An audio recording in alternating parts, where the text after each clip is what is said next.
ఆదికాండము 3వ అధ్యాయము. దేవుడైన యెహోవా చేసిన సమస్త భూజంతువులలో సర్పము యుక్తిగలదై ఉండెను. అది ఆ స్త్రీతో, ఇది నిజమా? ఈ తోట చెట్లలో దేని ఫలములనైనను మీరు తినకూడదని దేవుడు చెప్పెనా అని అడిగెను.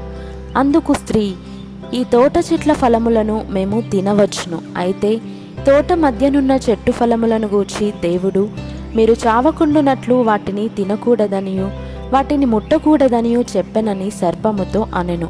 అందుకు సర్పము, మీరు చావనే చావరు, ఏలయనగా మీరు వాటిని తినుదినమున మీ కన్నులు తెరవబడుననియు మీరు మంచి చెడ్డలను ఎరిగిన వారై దేవతల వలె ఉందురనియు దేవునికి తెలియనని స్త్రీతో చెప్పగా, స్త్రీ ఆ వృక్షము ఆహారమునకు మంచిదియు కన్నులకు అందమైనదియు వివేకమిచ్చు రమ్యమైనదియునై ఉండుట చూచినప్పుడు ఆమె దాని ఫలములలో కొన్ని తీసుకొని తిని తనతో పాటు తన భర్తకును ఇచ్చెను. అతడు కూడా తినెను. అప్పుడు వారిద్దరి కన్నులు తెరవబడెను. వారు తాము దిగంబరులమని తెలుసుకొని అంజూరపు ఆకులు కుట్టి తమకు కచ్చడములను చేసుకొనిరి. చల్లపూటను ఆదామును అతని భార్యయు తోటలో సంచరించుచున్న దేవుడైన యెహోవా స్వరమును విని, దేవుడైన యెహోవా ఎదుటికి రాకుండా తోట చెట్ల మధ్యను దాగుకొనగా, దేవుడైన యెహోవా ఆదామును పిలిచి, నీవు ఎక్కడ ఉన్నావనెను. అందుకతడు, నేను తోటలో నీ స్వరము వినినప్పుడు దిగంబరినిగా నుంటిని గనుక భయపడి దాగుకొంటినన్ను. అందుకాయన, నీవు దిగంబరివని నీకు తెలిపిన వాడెవడు?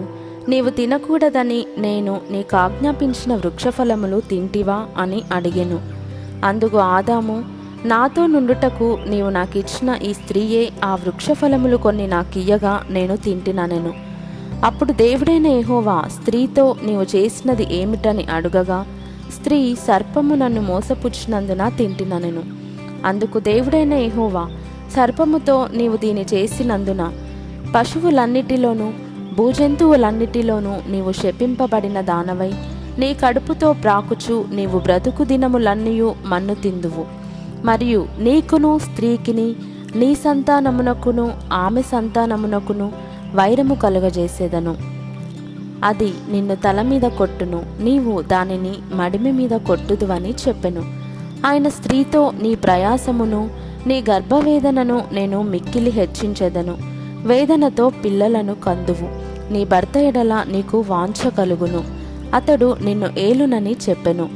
ఆయన ఆదాముతో, నీవు నీ భార్య మాట విని తినవద్దని నేను నీకు ఆజ్ఞాపించిన వృక్షఫలములు తింటివి కనుక నీ నిమిత్తము నేల శపింపబడి ఉన్నది. ప్రయాసముతోనే నీవు బ్రతుకు దినములన్నయూ దాని పంట తిందువు. అది ముండ్ల తుప్పలను గచ్చ పొదలను నీకు మొలిపించును. పొలములోని పంట తిందువు. నీవు నేలకు తిరిగి చేరు వరకు నీ ముఖపు చెమట కార్చి ఆహారము తిందువు. ఏలయనగా నేల నుండి నీవు తీయబడితివి, నీవు మన్నే గనుక తిరిగి మన్నైపోదువని చెప్పెను. ఆదాము తన భార్యకు హవ్వ అని పేరు పెట్టెను. ఏలయనగా ఆమె జీవము గల ప్రతి వానికిని తల్లి.